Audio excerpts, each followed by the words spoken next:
Justo. Para quem quer aprender, quer começar a correr como eu, isso é uma dúvida até que eu tenho minha, que eu me sinto meio perdido. Né? Eu chego ali e começo a correr, simplesmente corro, né?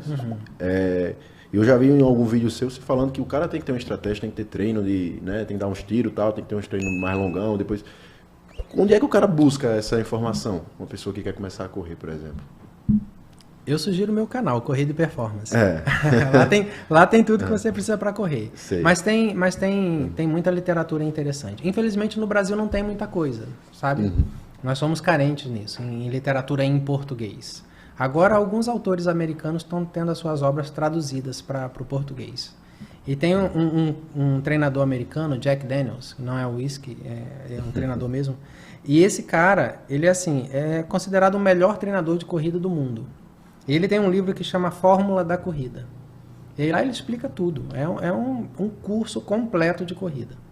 Todo mundo que corre deveria ler esse livro. Deveria ler 2 livros. A Fórmula da Corrida de Daniels e O Cérebro do Maratonista do Dr. Valdir Braga. Lendo esses 2 livros, meu amigo, você está pronto para correr em qualquer lugar do mundo. Qualquer coisa. Porque você trabalha o físico e trabalha o seu mental. Entendi. E aí, o que o Jack Daniels explica? Que a gente tem estímulos fisiológicos diferentes que têm que ser trabalhados. Você tem que trabalhar a sua resistência, e é o primeiro. Se eu quero correr 5 km, eu tenho que ter resistência para correr 5 km. Eu tenho que trabalhar velocidade. Eu tenho que trabalhar a minha economia de corrida. O que é economia de corrida? Era o que a gente estava falando. Evitar dispersar energia para o que não te propele adiante. Então isso é te tornar um corredor mais econômico. Você consegue correr mais rápido gastando menos energia. Otimizar a energia. Isso, otimizar a energia. E a gente tem outros parâmetros que têm que ser trabalhados. Os principais são o limiar de lactato e o VO2 máximo. Em linhas gerais, limiar de lactato é o seguinte. A gente tem vias energéticas para produção de energia e contração muscular e correr. Então a gente utiliza o ATP como fonte energética, adenosina trifosfato. Eu posso produzir ATP de várias maneiras, né? Mas a principal é através do metabolismo de carboidrato. Então a glicose entra lá no ciclo de Krebs e leva à produção de ATP. Mas eu consigo gerar energia também através da queima de gordura, através do catabolismo de proteína, né?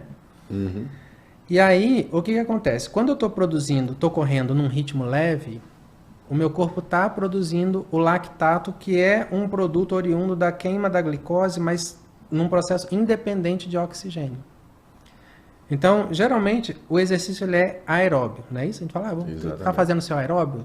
O aeróbio está em dia? Ou seja, é um exercício que depende de oxigênio. Só que se você aumenta muito a intensidade, o seu corpo não consegue suprir com oxigênio para produzir energia suficiente para ser compatível com a intensidade que você está desempenhando. Em outras palavras, talvez de uma maneira mais fácil. Se eu aumento muito a intensidade, o oxigênio não dá conta. E eu começo a produzir energia no ambiente sem oxigênio. E aí eu saio do aeróbio para o anaeróbio. Exato. Em condições gerais, o meu organismo está produzindo essa substância chamada ácido lático. Que a gente produz alguma coisa de energia sem oxigênio também, mesmo no repouso. Só que o organismo ele é muito eficiente em limpar isso, em depurar, em remover. Só que se a minha intensidade aumenta muito, a minha capacidade de remover esse ácido lático, ela é sufocada. Eu removo até certo ponto, depois eu não removo mais. Certo. Nesse momento, o ácido lático começa a se acumular muito rápido no organismo. E ele envenena a musculatura e você trava. O acúmulo de ácido lático, ele é uma das explicações para aquela quebrada na corrida. Quebrei. Você pode quebrar mental. Às vezes seu corpo aguenta, mas sua cabeça não vai mais. Mas você pode quebrar do ponto de vista físico. E aí não adianta você forçar que a musculatura travou, você não vai mais.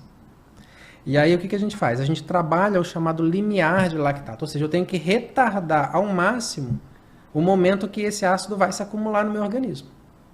Então quando eu faço treinos... Como é que faz isso? Treinando num ritmo muito próximo ao ponto onde ele se acumula. Então a gente pode fazer testes em laboratório para determinar qual é o seu limiar de lactato. Tem maneiras a campo de estimar isso, né? E aí você vai treinar num ritmo muito próximo àquele limiar ali. Para quê? Para namorar com o acúmulo de ácido sem você ultrapassar. E aí você vai empurrando ele cada vez mais para longe. Entendi. Por exemplo, se eu corro num pace de 5 e o meu limiar de lactato é 4,30, eu vou correr tranquilo, horas, e não vai acontecer nada. Se eu correr em cima do limiar de lactato, eu consigo correr durante 1 hora só, depois eu travo. Se eu correr mais rápido que ele, eu consigo correr poucos minutos. Mas aí o meu pace é 5, meu limiar é 4,30, eu corro à vontade. Aí eu treino agora num pace 4,45, eu estou longe do limiar de lactato, eu corro, né, por muito tempo. Mas se eu quero treinar ele, eu tenho que correr a 4,30. Eu estou ali treinando em cima do limiar. Eu posso correr um pouquinho mais rápido, a 4,25. E aí eu vou jogando esse limiar mais para baixo. Entendi. Aí mas respeitando esse limite de tempo.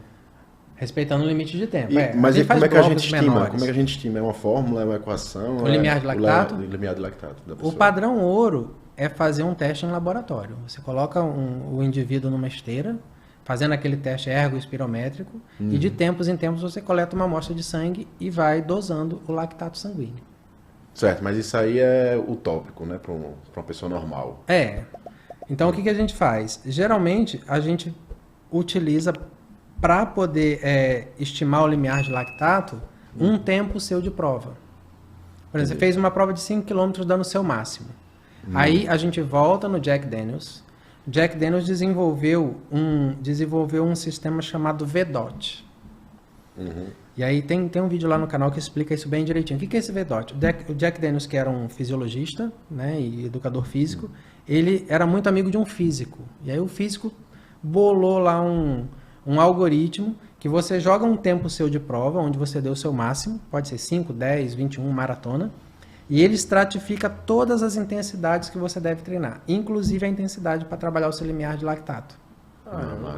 Então, por exemplo, se eu quero fazer uma maratona em 3 horas, se eu jogar isso lá no Jack Daniels, ele vai dizer que eu vou ter que treinar o meu limiar de lactato num pace em torno de 4,07. Ali está o meu limiar de lactato para eu correr uma maratona em 3 horas. Então eu vou treinar esse limiar de lactato nesse ritmo. Ali tem que ser o objetivo, né? Aí você vai treinar nesse pace? Porque o pace de prova vai ser 4,15 para você fazer uma maratona em 3 horas. Certo. Só que lembra que você só consegue correr no limiar de lactato por 1 hora. Então você não vai correr a 4,7, você vai quebrar. Você vai ficar 1 hora ali e depois você quebra. Mas você está correndo muito próximo a ele. Então no caso da maratona, por exemplo, a gente corre muito próximo do limiar de lactato. Antes dele, obviamente. Entendi. Uma prova de 5 km a gente já corre numa outra variável fisiológica, que é no VO2 máximo. VO2 máximo descobre com o teste ergométrico, né? A ergoespirometria. Consegue, é o padrão ouro também, mas a gente pode fazer um teste de 1 milha. Colher o sangue, não então precisa. É mais fácil. Né? É mais fácil.